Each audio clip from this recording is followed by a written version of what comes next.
If you think ancient Egypt is just ruins in textbooks, watch this. The landmarks that rewired how empires were built are still on the map.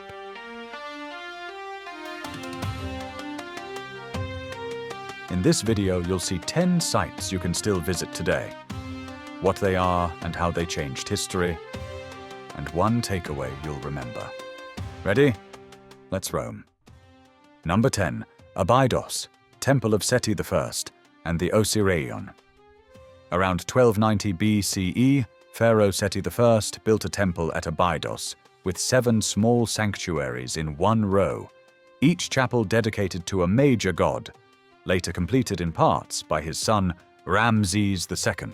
The carving is exceptionally crisp, linen folds and muscles catching light like silk. In a side corridor you see the Abydos king list, a long inscription naming earlier pharaohs, a way for Seti to link his reign to a sacred past. Step behind the temple to the Osireion, a low, massive monument around a water basin that symbolized the tomb of Osiris, the god of death and renewal.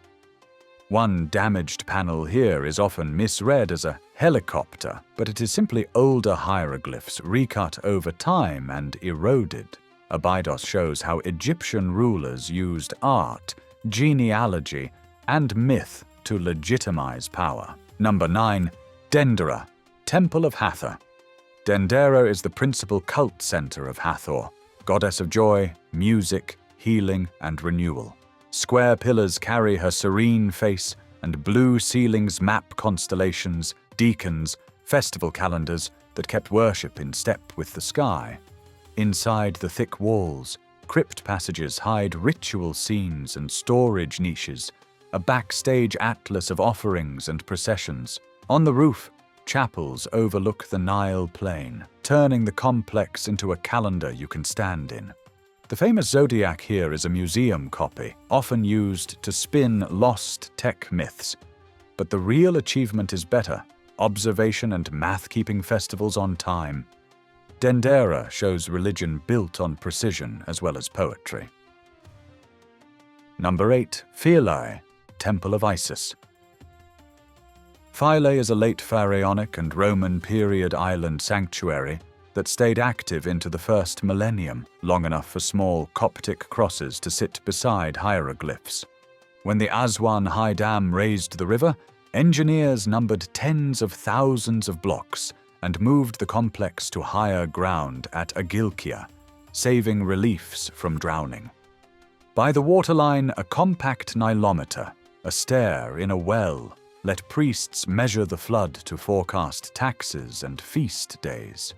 Papyrus bundle columns catch the breeze, granite outcrops cradle the island, and the boat approach explains why devotion lingered here. 2 victories share these stones, a cult that endured, and a modern rescue that chose preservation. Number 7. Temple of Hatshepsut at Deir el-Bahari, Luxor, West Bank. In the 15th century BCE, Hatshepsut raised a terraced temple that steps from a scalloped limestone cliff in calm horizontal bands. Colonnades show the Red Sea expedition to Punt, incense trees and exotic goods arriving by ship, while inscriptions present a divine birth that grounded a woman's right to rule. Later politics tried to edit that story by hammering out names and recarving titles. Terrace by terrace, the proportions teach Egyptian design, sunlight and shadow pacing a climb that once matched ritual. Persuasion in stone. Number 6. Dahshur, the Bent Pyramid and the Red Pyramid. Early in the 26th century BCE, Sneferu's builders were still testing limits of weight and angle. The Bent Pyramid changes slope halfway up, a course correction to keep it standing, while the Red Pyramid completes the first fully successful smooth-sided form. Inside, steep passages rise into corbel vaulted chambers that hold a faint scent of warm limestone.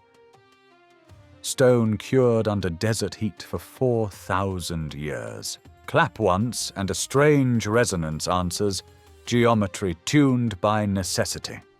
Stand between both pyramids, and the leap from experiment to mastery becomes obvious. Dahshur is the workshop that made Giza possible. Number 5. Saqqara, Step Pyramid Complex of Djoser. Around 2650 BCE, the official Imhotep designed Egypt's first large-scale stone monument for King Djoser. A dummy city of chapels and courtyards surrounds the tiered pyramid, turning royal ceremony into permanent architecture. Nearby, mastabas preserve ordinary work in extraordinary detail. Bread ovens glowing, cattle tallies cut into stone, boats under construction, scribes counting and sealing. Saqqara is state formation in limestone, proof that administration and logistics, not mystery, build monuments. Number 4. Valley of the Kings. From the 16th to the 11th century BCE, pharaohs left the pyramid silhouette for a hidden wadi, trading triangles for protected corridors cut into bedrock. Each tomb has a distinct hand and layout, so the valley reads like a library carved into rock. Chapters of theology sequenced in stone. These are the best preserved religious texts of the New Kingdom. Number 3. Karnak and Luxor Temple, linked by the Avenue of Sphinxes. Karnak is a city of temples expanded and rebuilt for roughly 15 centuries, the administrative and spiritual engine of Thebes. The great hypostyle hall rises on 134 columns thick as trees, clear-story windows slicing sunlight into bands that skim carved capitals, and the sacred lake mirrors pylons and palms like a quiet second sky. A processional way of sphinxes runs about 2.7 kilometers south to Luxor Temple, the stage for the Opet festival that renewed kingship each year. Faint guidelines on a few column drums are chalk marks from crews who turned cosmic ideas into workable stone, a capital organized by ritual pacing, its calendar and movement choreographed through architecture. Number 2. Abu Simbel. In the 13th century BCE, Ramses II carved twin temples into a Nubian cliff to command Egypt's southern frontier. 4 seated colossi face the dawn, and inside, pillars shaped as Osiris flank halls filled with campaigns, offerings, royal claims. When Lake Nasser rose in the 1960s, an international team cut the mountain into numbered blocks and rebuilt it higher on a man-made hill. Tiny alignment numbers still hide along some joints, a quiet ledger of the rescue. Abu Simbel is royal messaging at monumental scale. Number 1. The Giza Plateau. The Giza Plateau is the Old Kingdom funerary city of Khufu, Khafre, and Menkaure, built in the 26th to 25th centuries BCE. The Great Pyramid of Khufu rises above boat pits for the king's ceremonial boats, long causeways that linked pyramid to valley temples, dense cemeteries, and the ruins of workers' quarters.